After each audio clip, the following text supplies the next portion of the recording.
अलैकुम वरहमतुल्लाहि वबरकातुहू। जी प्यारे बच्चों, क्या हाल है? ठीक है जी।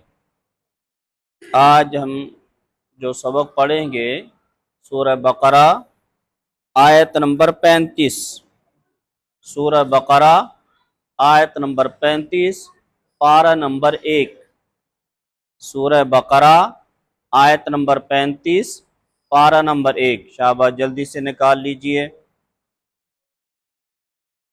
अऊज़ु बिल्लाहि मिनश शैतानिर रजीम। बिस्मिल्लाहिर्रहमानिर्रहीम।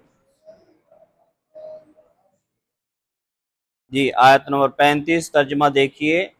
वकुल ना, वाओ का माना कुल ना, हमने कहा, हमने कहा, या आदमु, ए आदम, या आदमु, ए आदम, उस्कुन, रहिए, सकूनत इख्तियार कीजिए, अंता, आप भी, वज़ौजुका, और आपकी बीवी भी, और आपकी बीवी भी, अल जन्नता, कहाँ रहिए? जन्नत में, वकुला, और दोनों खाओ, और दोनों खाओ, मिनहा, इसमें से, कहाँ से? जन्नत से, शाबाश। वकुला मिनहा, और दोनों खाइए इसमें से, रागादन, जी भरकर, रागादन, जी भरकर, हैसु शिअतुमा, जहां से चाहो, जहां से तुम दोनों चाहो, हैसु का माना जहां से, शिअतु का माना शिअतुमा, तुम दोनों चाहो, जहां से तुम दोनों चाहो, वला तक़रबा, और करीब मत जाना, वला तक़रबा, और करीब मत जाना, हाज़िही शजरा, इस दरख्त के, और करीब मत जाना इस दरख्त के, फतकूना, वगरना, फ का माना वगरना, तकूना, तुम दोनों हो जाओगे, मिनज़ ज़ालिमीन, किसमें से? जालिमों में से। इस आयत का तर्जुमा एक दफा फिर करते हैं, फिर तफसीर करते हैं, फिर इंशाल्लाह आगे चलेंगे। वकुलना, और हमने कहा, या आदमु, ए आदम, उस्कुन, आप रहिए, अंता, आप रहिए, वज़ौजुका, और आपकी बीवी, अल जन्नता, किसमें? जन्नत में, वकुला मिनहा, और इसमें से खाइए, रगदन, जी भरकर, हैसु शितुमा, जहां से आप दोनों चाहो, वला तक़रबा, और दोनों करीब मत जाना, हाज़िही शजरा, इस दरख्त के, फतकूना, वगरना तुम दोनों हो जाओगे, मिनज़ ज़ालिमीन, किसमें से? जालिमों में से। पिछली आयत करीमा में आप पढ़ चुके हैं कि अल्लाह जल्ल शानुहु ने हज़रत आदम अलैहिस्सलातु वस्सलाम की ताज़ीम के लिए, उनकी इज़्ज़त अज़मत को ज़ाहिर करने के लिए फ़रिश्तों को सजदे का हुक्म दिया। सजदे का क्या दिया? हुक्म दिया। सजदे वाला वो प्रोसेस क्या हो गया? पूरा हो गया। इब्लीस ने, शैतान ने, अज़ाज़ील ने इनकार किया और काफिरों में शामिल हो गया। अब उससे अगला मरहला है रिहाइश का। अल्लाह ने पैदा किया आदम अलैहिस्सलाम को, तो हज़रत हव्वा को भी साथ ही पैदा फरमाया। आदम अलैहिस्सलाम के पहलू से, यानी पसली से किसको पैदा किया? हज़रत हव्वा को। तो ये पहला इंसानी जोड़ा है जो अल्लाह जल्ला शानू ने पैदा फरमाया, हज़रत आदम और हज़रत हव्वा। यहाँ एक नुक्ते की बात उलमा लिखते हैं कि अल्लाह ताला ने बहुत सारे रिश्ते आसमानों में बनाए, ज़मीन में बनाए हैं, और कई बाप बेटा, भाई बहन, दोस्त, पड़ोसी, बहुत सारे अल्लाह ताला ने रिश्ते, इंसानी भी, इस्लामी भी, ठीक है जी, बहुत सारे रिश्ते अल्लाह ने रखे हैं। लेकिन जो सबसे पहला रिश्ता बनाया वो कौन सा था? मियाँ बीवी का रिश्ता। कौन सा? मियाँ बीवी का रिश्ता। तो इससे पता चलता है कि ये रिश्ता मुआशरे में कितना अहम और ज़रूरी है। मियाँ बीवी का परफेक्ट होना, जोड़े का परफेक्ट होना, जोड़े के मिजाज का मिलना, जोड़े का आपस में मोहब्बत होना, जोड़े का आपस में जो है वो नेकी में एक दूसरे से ताउन करना, इस रिश्ते का मजबूत होना। क्योंकि मुआशरे की जो गाड़ी है उसके ये दो पहिए हैं, एक मियाँ और दूसरा बीवी। तो ये इतना अहम रिश्ता था कि अल्लाह ताला ने, देखिए माँ बाप की कितने फजाइल आए हैं जी, कितना बड़ा दर्जा है माँ बाप का। माँ को जन्नत कहा गया, माँ के कदमों तले जन्नत है, बाप जो है वो जन्नत का दरवाजा है, ठीक है। भाई को, बड़े भाई को बाप की जगह कहा गया जी, खाला को माँ की जगह कहा गया, ठीक है, चाचू को बाप की जगह का दर्जा दिया गया। इसी तरीके से भाइयों की आपस में जो रिश्ते की मिसालें दी जाती हैं, ठीक है। तो मैंने बताया कि हर रिश्ते की अहमियत है, लेकिन सबसे पहला रिश्ता जो अल्लाह ने पैदा फरमाया वो किसका है?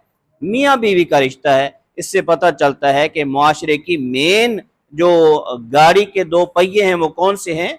मियाँ बीवी हैं। इससे मुझे और आपको एहसास करना चाहिए कि हमें अपने बच्चों की परवरिश कैसी करनी चाहिए। अगर हम बेटे वाले हैं तो अपना बेटा कैसा तरबियत करके बनाना चाहिए कि वो एक अच्छा शौहर बन सके, और अपनी बेटियों की तरबियत कैसी करनी चाहिए कि वो जिस घर में जाएं उस घर को जन्नत बना सकें, और मुआशरे का ये दूसरा पहिया जो है मुआशरे में एक अहम किरदार अदा कर सके, जिसने एक मुआशरे को तश्कील देना है। इसलिए कि मर्द अकेला, ठीक है, वो एक मुआशरे के एक फर्द में भी इजाफा नहीं कर सकता है जब उसके साथ जोड़ा यानी उसकी बीवी ना हो। और अगर बीवी हो तो मुआशरे के कितने अफराद पैदा हो सकते हैं, बल्कि मुआशरा बनता ही किससे है? बीवी से है जी। अफराद, नस्ल अफजाइश ये किससे होती है? बीवी से होती है। तो दोनों का एक अहम रोल है मुआशरे के अंदर। इसलिए अपने बच्चों और बच्चियों की दोनों की तरबियत इस तरीके से करनी चाहिए कि वो आदम व हव्वा का क्या है, नक्शे कदम पर चल सकें और उनकी मिसाल बन सकें। तो ये एक नुक्ता था जो मैंने आपके सामने अर्ज कर दिया।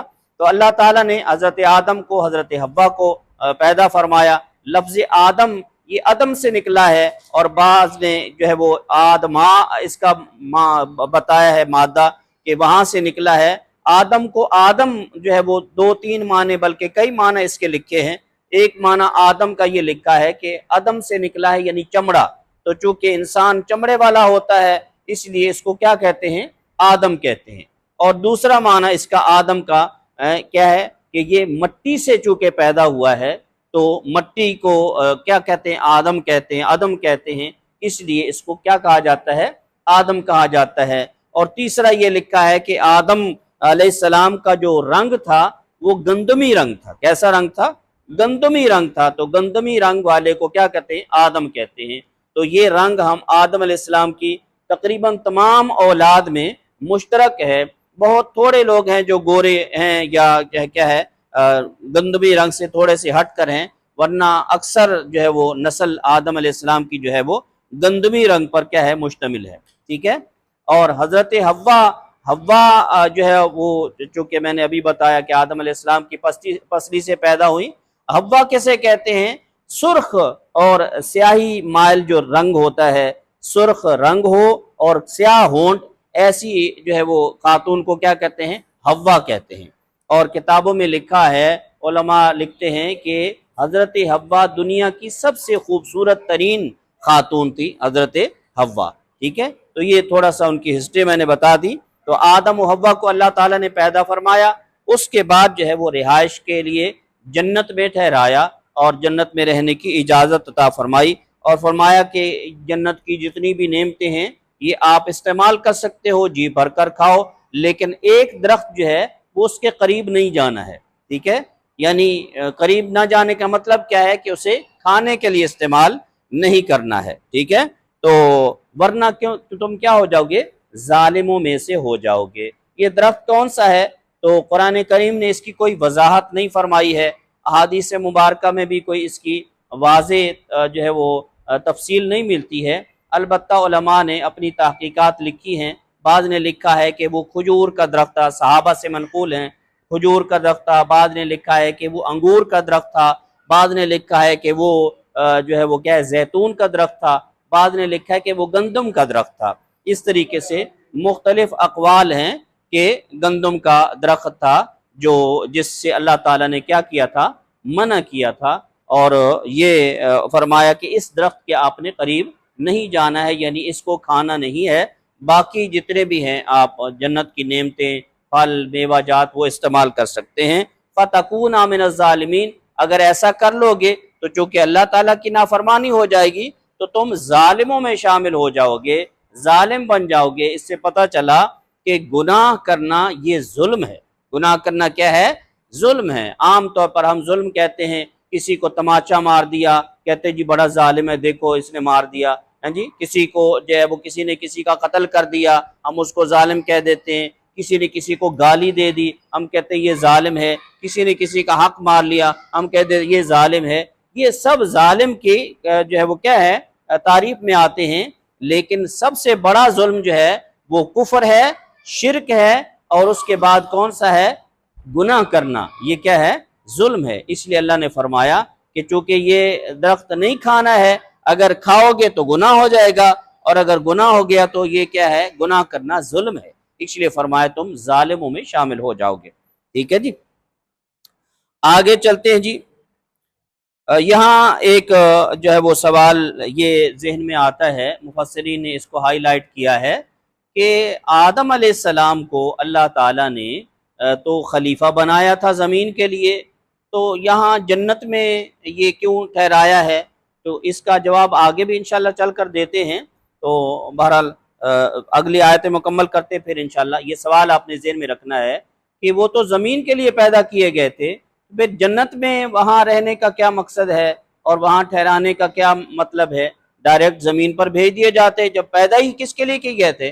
ज़मीन की खिलाफत के लिए, ज़मीन का निज़ाम चलाने के लिए हज़रत इंसान को, हज़रत आदम को पैदा किया, तो जन्नत में क्यों ठहराया गया? तो ये सवाल ज़हन में रखिए, आगे चलकर इंशाल्लाह इसका जवाब आता है। आयत नंबर 36 की तरफ चलते हैं। फ़अज़ल्लहुमा, चुनाचे अज़ल्ला फिसला दिया, बहरा दिया, हुमा उन दोनों को, फ़अज़ल्लहुमा उन दोनों को बहका दिया, उन दोनों को क्या कर दिया? बहका दिया। अश-शैतान, किसने? शैतान ने, अनहा उस दरख्त के बारे में, उस दरख्त के, फ़अख़रजहुमा चुनाचे निकलवा दिया उन दोनों को, अख़रजहुमा उन दोनों को क्या कर दिया? निकलवा दिया, मिम्मा काना फी उस उन नेमतों में जिनमें वो थे, उस जन्नत से जिसमें वो थे, उसमें से क्या कर दिया? निकलवा दिया। वक़ुलना और हमने कहा, इहबितू उतर जाओ, इहबितू उतर जाओ, बादुकुम तुम में से बाज, लिबाजिन बाज के, अदुव्वुन क्या होंगे? दुश्मन होंगे, वलकुम और तुम्हारे लिए, फिल अर्दी जमीन में, मुस्तक़र्रुन एक ठिकाना है, एक मुकर्रर वक़्त तक क्या है? रहना है, व मताउन और नफा उठाना है, इला हीन एक मुद्दत तक, एक मुद्दत तक। दोबारा देखिए तर्जुमा।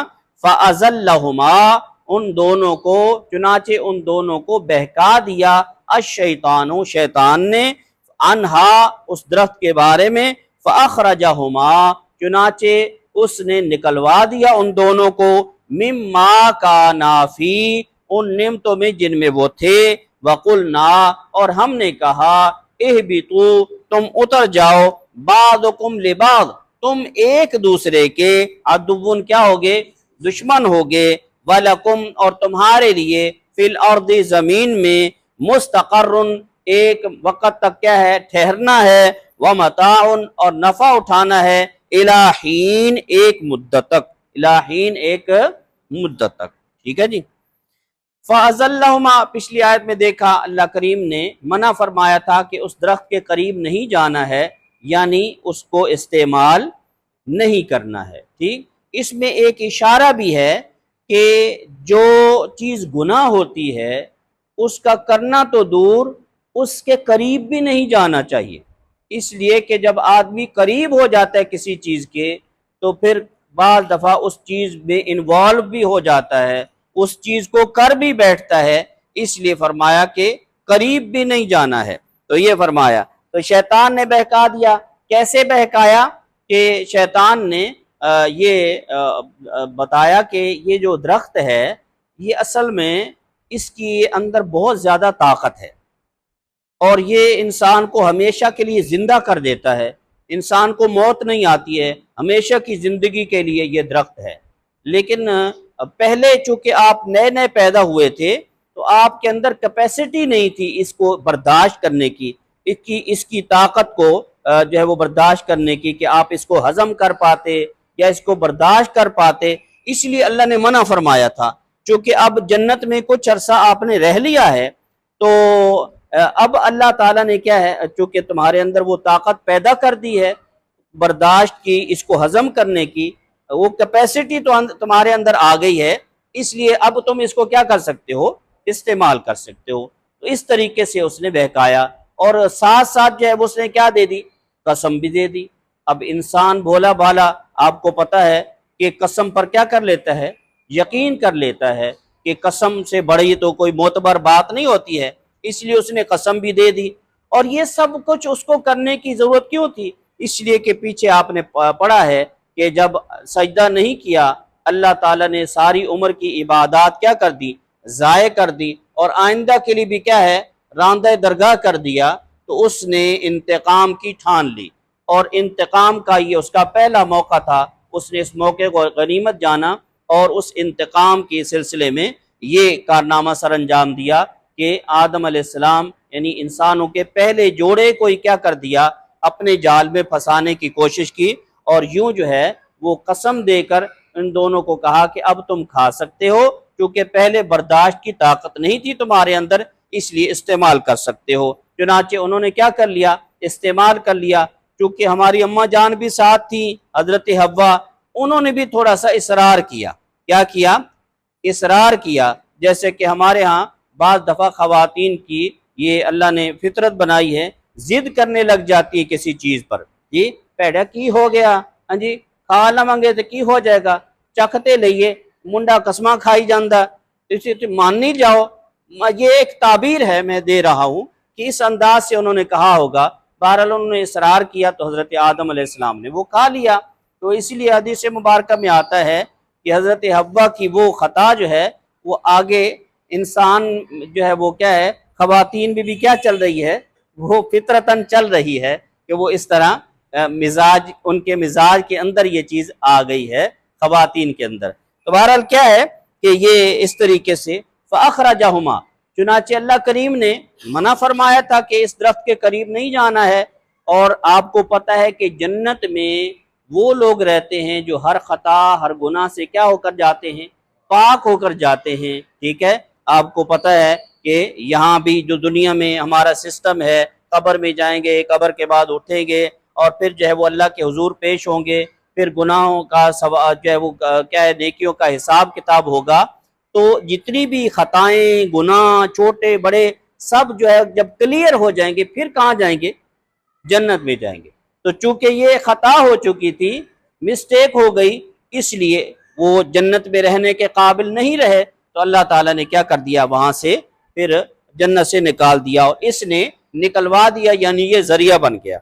वकुलना बितू बादुकुम लिबाद, अब वो जो अल्लाह ताला ने एक जो है वो पहले से एक निज़ाम बनाया था कि भेजना कहाँ है, ज़मीन पर भेजना है, तो वो प्रोसेस शुरू हो गया कि हमने कहा कि एहबितू बादुकुम लिबाद, के नीचे उतर जाओ और तुम क्या है एक दूसरे के क्या होगे, दुश्मन होगे। यानी शैतानी और इंसानी ताकतें अब ये एक दूसरे की क्या है, दुश्मन है। वलकुम फिल अर्द मुस्तक़र, और साथ बता भी दिया कि ज़मीन में जो रहना है वो हमेशा हमेशा के लिए नहीं है, उसका एक वक़्त मुकर्रर है, उसके बाद क़यामत आएगी और जो है वो सारा दोबारा तुम्हारी हाज़िरी यही होनी है। वह मताउन इलाहीन, और एक वक़्त तक वहाँ से तुमने क्या उठाना है, फ़ायदा उठाना है। ये गोया के वो जो ज़मीन का मिजाज था, ज़मीन की रिहाइश थी, ज़मीन में आने का थोड़ा सा मकसद था, उसकी तरफ क्या कर दिया, इशारा कर दिया अल्लाह करीम ने।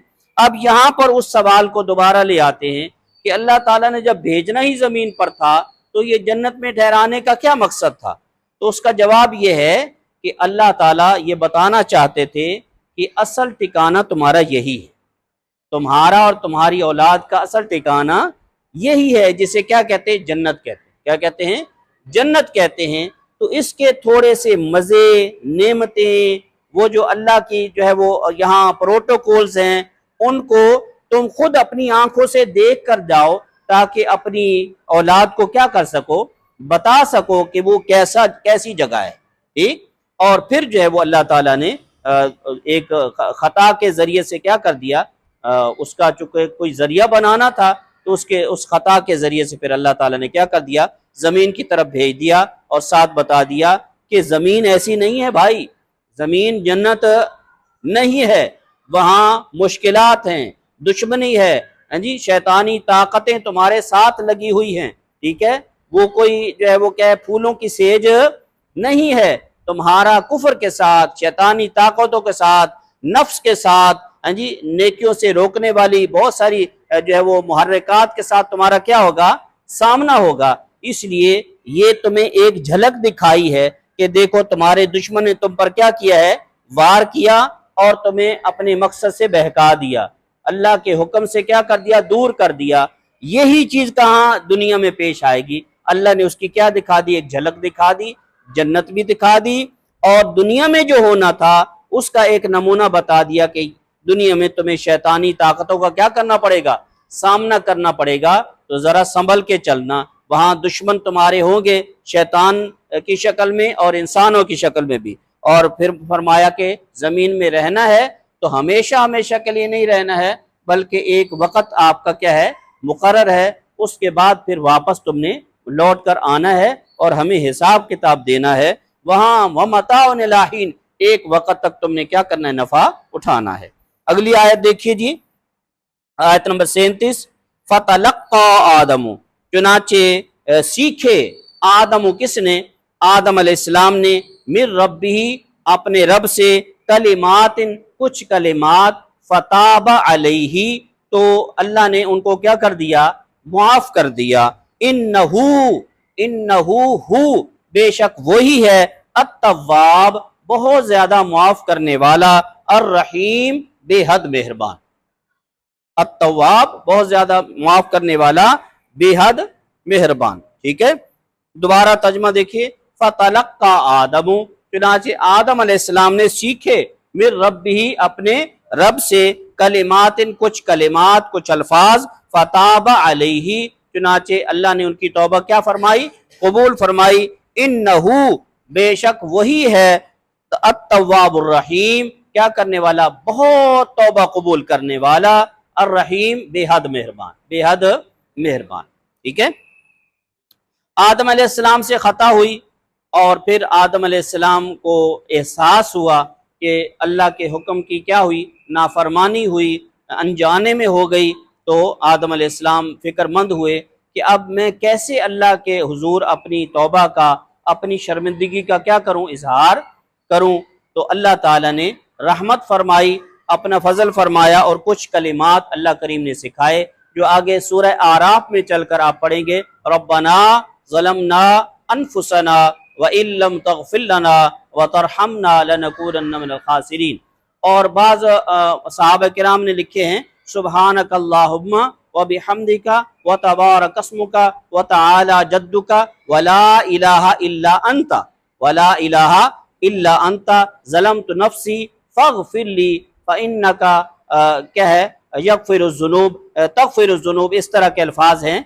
तो ये दो किस्म के अल्फाज नकल किए हैं सहाबा किराम ने, एक तो कुरान करीम में है रब्बना ज़लमना, और दूसरा जो है हज़रत अब्दुल्लाह बिन मसऊद से मनकूल है कि ये वाले कलिमात अल्लाह ताला ने आदम अलैहिस्सलाम को सिखाए। आदम अलैहिस्सलाम ने ये कलिमात पढ़े, अल्लाह ने तौबा कबूल फरमाई और आगे बता दिया कि तौबा कबूल करना ये किसके इख्तियार में है, अल्लाह ताला के इख्तियार में है।